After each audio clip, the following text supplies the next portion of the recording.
Well, thank you so much for coming in. Quite the week. I have to say that the thing that stuck with me in all of the news coverage was the sort of repeated message from people in Loche, some who were related to the victims, even related to the suspect. Almost a sense of understanding where this could have come from. All of is the misery, is the hardship in some of these northern communities that intense that people can understand where that might have come from?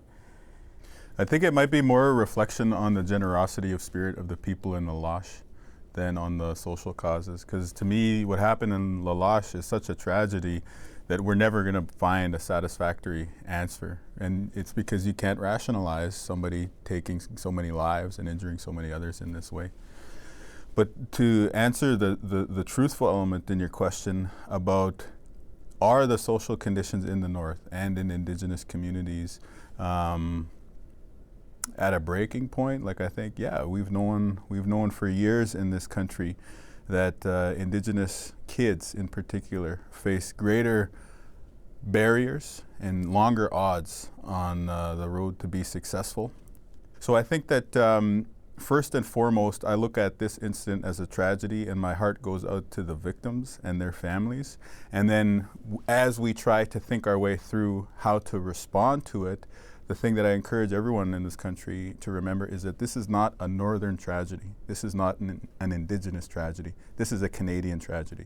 We heard from Cindy Blackstock this week with a ruling on the underfunding of child welfare for Indigenous communities.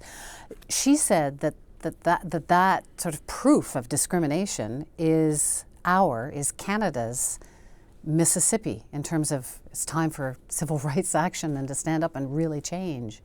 Is this Canada's Mississippi? Yes, in the sense that this is the most acute example of discrimination versus community in our country.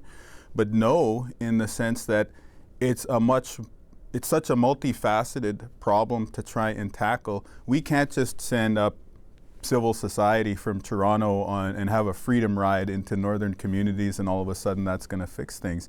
We're talking about, deep challenges that are historically rooted, but also are embedded in the way that our government operates, right? And so we're going to have to take a critical look, not just at a community like La Loche or at First Nations communities across the country. We also need to turn a critical eye at ourselves, at the power structures that be in this country, and ask why is it that we're comfortable living in a country where one group of children gets $4,000 less per student per year for their education, where one group of children, the most vulnerable kids in these communities, get less money for the social services to try and give them a path out of dysfunction, right? And the answer to those things, I think, is very complicated. Now with this new federal government in place and the tone set by the Prime Minister, there seems to be a new openness amongst those in power, as well as I would say the majority of Canadians, to do things right. But we have to remember that this journey of reconciliation is a process. How hopeful or how much are you counting on change? Well, I think I'm optimistic but realistic. I think that having an Indigenous Justice Minister, having a few Indigenous people in cabinet, I think that is real change, right? But at the same time, this challenge of reconciliation, the challenge of increasing opportunity for young Indigenous kids, little kids on reserve, little kids in Inuit hamlets, right?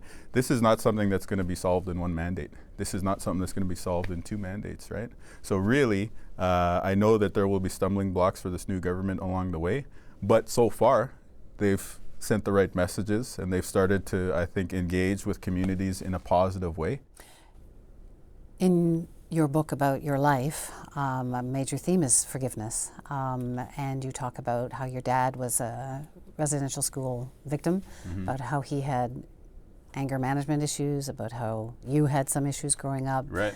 You've got young kids. Do you think, in terms of your family, that the legacy of pain is over, or do you worry for your kids growing up as young Native people too? I am doing everything that I can to make sure that the legacy of residential schools stops with me. And the way it stops with me is by controlling my anger when I feel a compulsion to yell at my kids, or for, instead of responding critically, try and phrase things in a more constructive and a more supportive way.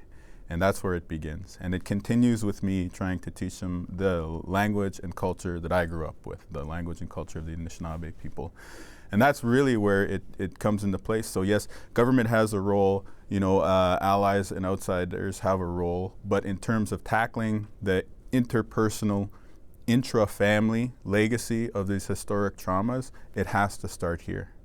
It's been wonderful to talk to you. Hope things get better. I'm optimistic. Thanks. Miigwech.